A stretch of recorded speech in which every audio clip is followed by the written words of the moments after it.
Moi, mä oon Mikko Hämäläinen, palinselkäinen keuruulainen. Mulla on 3 lasta, avovaimo, Labradorin noutaja ja barbariauto. Mä oon aina ollut tekijä, enkä pelkkä puhuja. Mä oon kunnallisvaaleissa mukana siksi, jotta päätökset täällä Keuruulla tehdään keuruulaisia varten.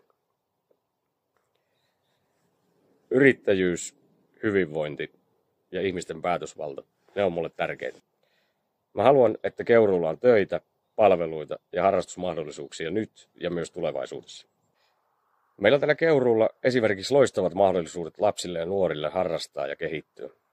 Mä haluankin varmistaa, että nämä palvelut säilyvät ja niitä kehitetään jatkuvasti, jotta Keuruu pysyy elinvoimaisena ja houkuttelevana paikkana asua, yrittää ja tehdä töitä myös tulevaisuudessa.